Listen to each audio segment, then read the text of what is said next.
Hello, Steve White, Steve Arts 89. Well, sometimes people can disappoint you. When I was growing up, I had a friend that I was fairly close to. We were fairly similar. We're both artists and we're both kind of odd and we got along fairly well. And people sort of singled us out as like the two best, artists in school. And we both were really into comics and horror and Transformers and He-Man and all that sort of stuff, and all sort of fantasy genre stuff. And I think his dad was a lawyer and his mother was a nurse, and she didn't think much of me. I didn't get to visit his house very often, but when I did, it was a treat because he had all the toys I wanted to have when I was a kid. Because we weren't poor, but my dad didn't like to spend money on us. He preferred to spend money on the horses.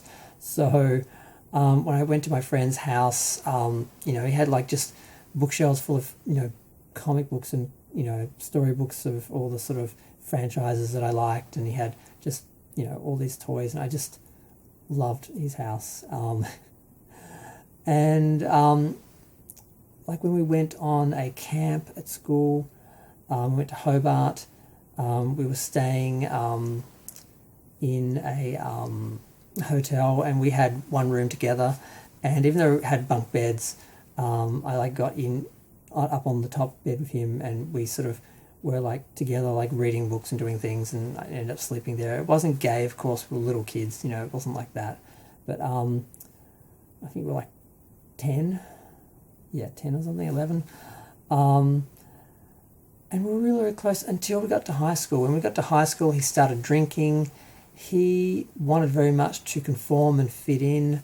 And he had that option because he was straight. I think because I was gay, it was obvious that I was never going to really be able to be a part of, acceptable society. I wasn't going to be accepted by the other kids or anything. So we did sort of separate at that point. We weren't really friends, and he was friends with other people for a while.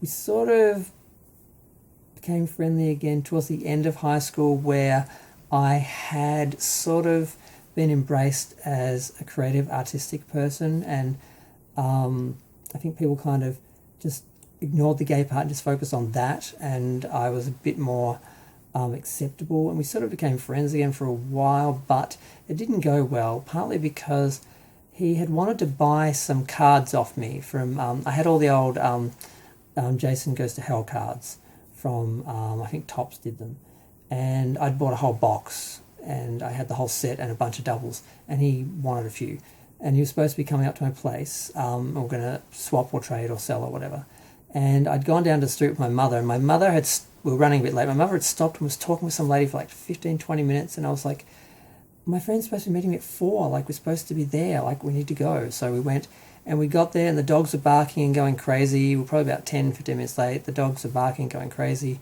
and we went in, and the back door was locked. And what we realised was that someone had basically broken into the house or gotten into the house, and they left and locked the back door. So I guess we couldn't follow them, and that's why the dogs were barking and going crazy. And I went to my room, and basically all the cards were missing. So he had gone into my house, gone into my room, and taken all my cards. Like I wouldn't know it was him. What the hell was he thinking? But he did it. I don't know why I didn't go to the police. But I didn't. And I still don't have the whole collection. He left me a bunch of doubles, basically. He took the full set of the cards, and I still had the box and the doubles. So I still don't have a full set of that collection of cards now because he took them. Now, I didn't really see much after that. He had drawn a comic, a Freddy Krueger comic. I'd borrowed it off him to read and just to look at, and I couldn't give it back to him because I was leaving the state.